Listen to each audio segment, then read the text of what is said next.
first and foremost, I have to ask, and I'm only half kidding when I phrase it like this, what kind of crack did you and Megan Thee Stallion put into Not My Fault? Because the way that it's just living rent-free on a loop in my head, I just need to know what you did. What'd you do? How'd you do?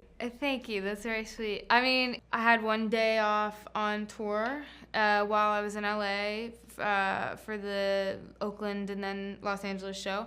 And honestly, like, I knew we needed an end credits song. I really was just like, damn, like, I have one day off. We might as well just try, because if we don't, then I'm not going to be able to think about anything the next month while I'm away. And I'll be stressed because then we'll have to do it on the road, and I'd like to be in, like, a studio that I feel good in. So we just went in one day, me and a couple of my friends who I work with a lot. And it was just the first song that happened, and it came, and it ended up being like the one that we love. So, yeah. In one day. Yeah. I think that's witchcraft. I don't know. That's some kind of ability that I will never have. It's really, and it's the cowbell part. Get a number, get a name, get a good thing while you can. It really just is on a loop. It's the cowbell. I do love the cowbell. Yeah, more cowbell. Well, I'm curious from your perspective as a musician, then, what is the difference in the creative process, in the writing process, in writing music for an end credits versus writing your album? How does that kind of differ? Well, they're so vastly different. Like, but at the end of the day, I will say, like, what I figured out was, like, because at first I wrote What Ifs, which was about a year ago. That got written a long time ago. And so, like, when we wrote that, I was definitely, like, a little, like, holy shit, like, how do I write something that's not for myself? I'd never done it, and let alone how do I write something, like, hypothetical, right? Like, obviously this isn't, like, in a story, but that opening sort of thing sets a tone for the rest of the movie, so it needs to be good.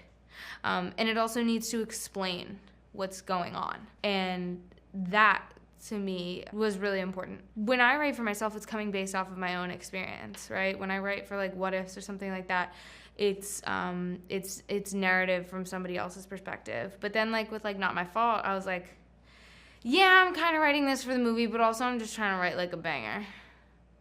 You succeeded. It is 100% certified banger. It is very well done. Thanks. I want to get into your character a little bit. I mean, you're a different person from when you see it for the first time. You're a different person from when you played her the first time. I'm curious how your relationship with the project, with Mean Girls, has changed. Like, what does Regina George mean to you now versus when you first met her, first played her?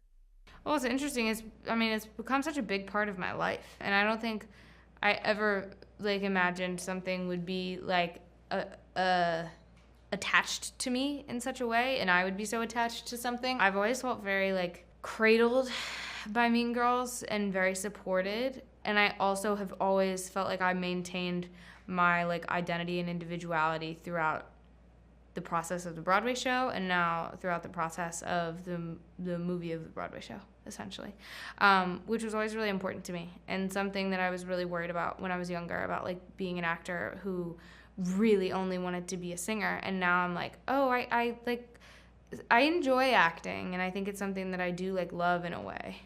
Grateful sounds like even, like, stupid to say. I feel like I'm really just, like, lucky that this has been such a big part of my life, and I've been able to, like, remain so much myself through the whole thing. It's part of your legacy, right? Because, like, Mean Girls it's a pillar in pop culture. Everyone knows it, everyone loves it. And now we have this Mean Girls, and you're going to be a whole generation of girls as Regina George. Like, have you processed that part yet? I mean, like, no, because I don't even really I mean, that's a huge compliment, thank you, but I don't really think about it that way. I more so just am like, I don't know. I don't really associate with that. Like, I'm, like, looking at, like, a poster in here, and, like, that just doesn't feel like me. So I'm just like, oh, cool. I don't know. Maybe that's just, like, an actor thing. But I don't know. I'm like, oh, that's just, like, not me. Like, that's cool. Like, that character might be that, but I don't feel like I'm that. One thing you've mentioned before about your acting process that I'm really, really interested in is that you're instinctual. You don't overthink it. You don't really go into it doing, like, the absolute most. You just you say it how you want to say it, how you feel in the moment.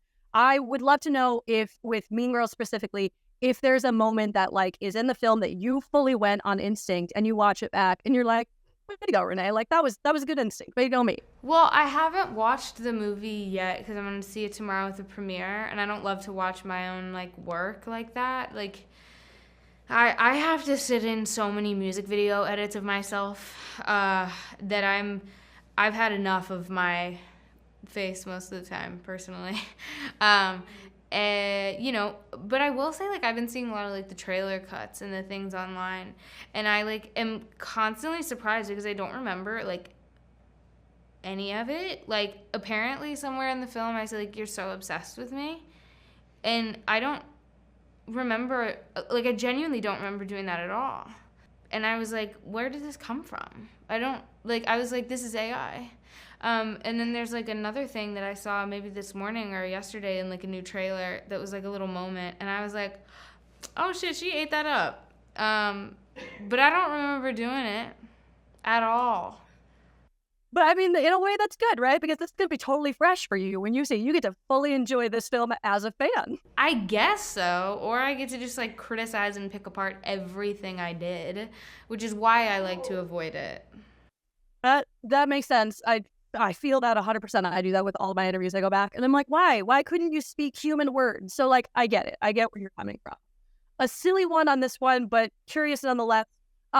What is the secret to getting convincingly hit by a fake bus? What is the acting technique there? Ooh, well, I mean, it's all CGI, so I don't even know. I kind of just stood there. And when we did it on Broadway, I just stood there as well. Like, I was just kind of like, okay, slay. Like, whatever. Incredible. I love the nonchalance of that. I almost hate to ask because you are so busy and you've been on tour and you're doing all these things. Let's talk about future music, though. Are we working on things? Where are we at with that? What should we be expecting in terms of more music from you as Reneé? Yeah, I mean, my like goal is like my sophomore album this year. So this year, okay. Well, Uh-huh. it's January.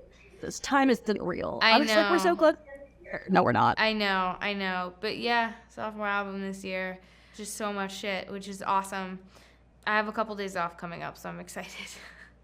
I hope you just sleep. Take them all and just sleep from morning to noon to night and just do that. I will, girl.